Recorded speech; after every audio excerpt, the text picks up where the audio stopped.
Queremos saludar quien está junto a nosotros, un destacado intelectual, quien es licenciado precisamente en Historia, licenciado en Teología. Benjamín, es un agrado tenerte en nuestro programa. Un placer, gracias a ti por la invitación, Cursada. Benjamín, el candidato José Antonio Kast, cuando se le preguntaba por su agenda valórica, él la ocultaba, no hablaba mucho. ¿Tú a qué le atribuyes esa situación? ¿Una pérdida de votos o lisa y llanamente porque en definitiva él no lo tiene contemplado en estos 4 años de gobierno, que además tiene una política económica de gran escala? Me parece que una pregunta interesante para iniciar la plática porque parece que responde un poco al entorno de asesoría que tuvo José Antonio de cara a la segunda vuelta, en torno a lo que es una estrategia política. O sea, el hecho de restarse puntualmente en torno a la idea de una agenda valórica o cómo ejecutar esa agenda valórica, creo que responde a una idea netamente de asesoría. Y claramente tendría que moderarse porque los sectores que en este caso lo van a respaldar, veamos parte de democracia cristiana, centro, el mundo más de derecha extremo, claramente tienen que buscar una voz que los trate de unir, ¿no? Un equilibrio. Entonces yo creo que la agenda no es que haya desaparecido, sino más bien que sea moderado, y yo creo que eso está más presente que nunca. De hecho, es parte de su propuesta inicial, ¿no? Benjamín, en ese sentido, los cambios que nos habla José Antonio Kast tiene que ver también con lo que fue el eslogan del presidente Gabriel Boric, que venía a hablar de las grandes transformaciones. Nos parece que José Antonio Kast, sin haberlo dicho, pero hoy día estamos en presencia de un proceso importante en nuestro país. Sí, orden, crecimiento económico y libertad son los grandes eslogans. De hecho, así lo da por cuenta el dato duro, ¿no? La página oficial del candidato Kast, el ex candidato Kast a esta altura. Entonces, cuando tú miras eso, tú dices, bueno, lo que presentó el mandatario Boric en su momento también traía su eslogan. La diferencia está que me parece que la propuesta de José Antonio es mucho más ambiciosa, porque una cosa es lo que tú propongas en el papel, en el escrito. Otra cosa es lo que se vaya a llevar a cabo. Por ejemplo, grandes eslogans que han aparecido, no solamente la agenda valórica, el tema de la inmigración, el tema de la seguridad, el tema del crecimiento económico. Además propuso que en un rango de 18 meses debería haber tratar de reducir un gasto de 6.000 millones de dólares. O sea, cuando tú ves eso, tú dices, bueno, ¿eso realmente es efectivo en la práctica? ¿Realmente es viable? Entonces yo creo que ambos eslóganes, lo que en su momento propuso el candidato Boric y lo que hoy en día es el reciente presidente electo José Antonio Kast, es muy viable desde el punto de vista de la propuesta, de la oferta, pero que eso se lleve a cabo, eso depende del Congreso, del Parlamento, que dicho sea paso, recordemos que el comando, en este caso, el conglomerado de José Antonio, no cuenta con mayoría en el Parlamento, que es un tema también interesante de analizar. Benjamín, te lo pregunto porque la semana pasada Carlos Peña, este destacado columnista, sí, rector de una importante universidad de nuestro país, estableció algo que nos parece digno de establecer y que tiene que ver con lo último que tú dijiste respecto a que la centroderecha ganó la presidencia pero perdió el Congreso, ¿no? Las parlamentarias.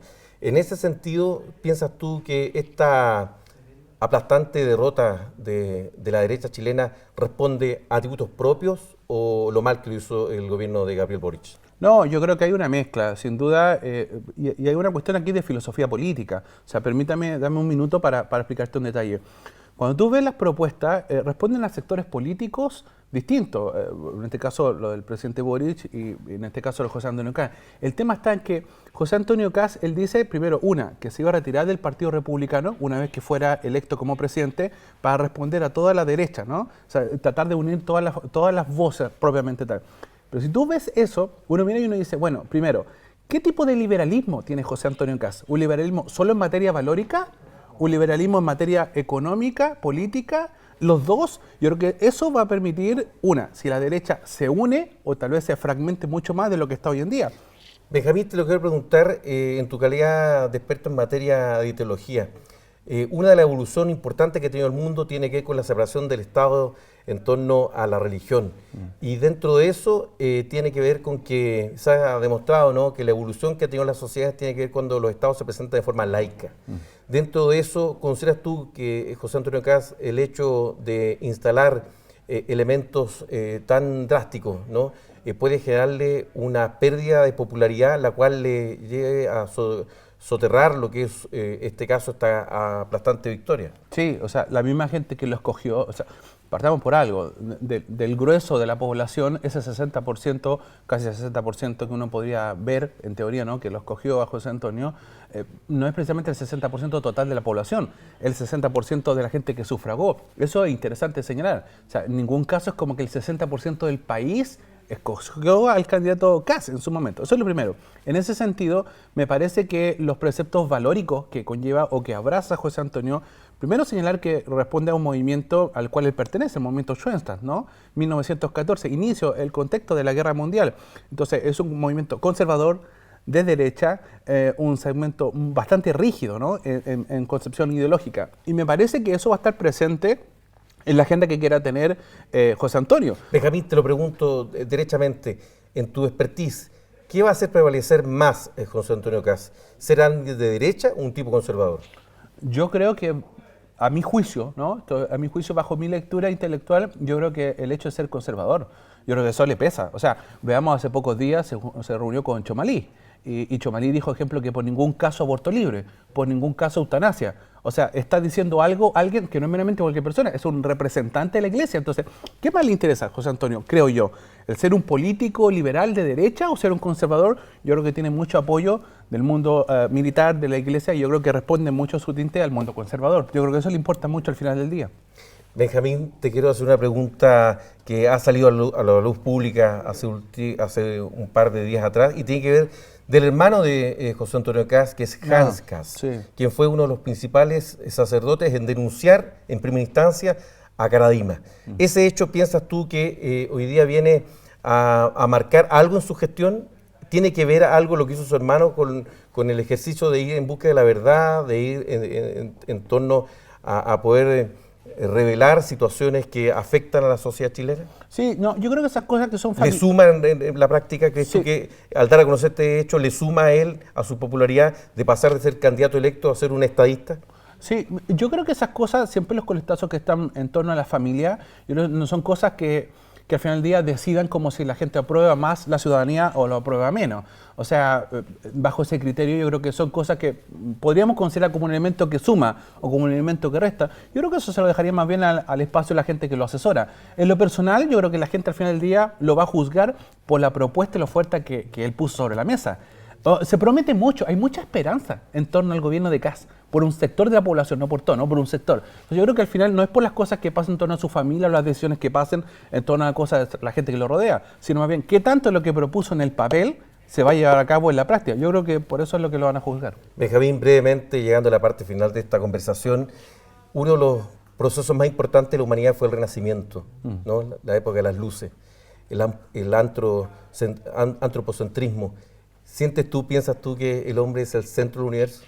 Yo creo que no, en ningún caso. O sea, de hecho eso es algo empírico. René Descartes, inicio de la modernidad, o Descartes, como lo quieras pronunciar, habla de la idea del padre del racionalismo, que en algún momento, en la época medieval, casi es muy medieval, o sea, una idea muy teológica, que el centro de Dios es el Dios, ¿no? El centro del mundo es Dios. O sea, como que todo gira en torno a una concepción dogmática religiosa. Cuando tú inicias la modernidad y ni hablas de la posmodernidad, el centro del mundo es la razón. Entonces, bajo ese criterio, yo creo que pensar que el ser humano sigue siendo el centro, no, es el pensamiento. Por algo la inteligencia artificial ha venido a poner en cuestionamiento esa dimensión. ¿Por qué te lo pregunto, Benjamín? Porque efectivamente se ha demostrado, ¿no? Los datos hablan de que los estados hoy día, una de sus formas de garantizar la libertad de conciencia es a través de estados laicos. Por eso te lo preguntaba, y este choque que puede darse en esa materia entre José Antonio Kast, que ya dijo que quería derogar la ley de aborto, y varios otros temas más. Por lo tanto, hoy día, sin duda, que tiene un rol muy importante en cómo se mueva éticamente, moralmente y religiosamente, ¿no? O sea, si él se opone, deja decirlo así de frente, ¿no? Si él se opone a cualquier agenda valórica o propuesta valórica que vaya en contra de él, me parece que tiene el rechazo total de la ciudadanía, porque lo que se ha marcado o lo que se ha avanzado en materia valórica es como, no podemos gobernar con la Biblia. O sea, si vivimos en un Estado laico no podemos pretender que sea la ley o los proyectos de leyes sean en base a lo que yo pienso religiosamente. Por algo hay una dimensión del espacio público, del espacio privado, y la conciencia por definición es espacio privado. Entonces, me parece que hay un tremendo desafío a propósito de lo que dice este Estado laico, ¿no? Benjamín, te queremos agradecer este espacio donde hemos logrado abordar distintos aspectos de esta figura del presidente electo y lo que hoy día nosotros hemos visto que tiene que dar el paso a una figura de estadista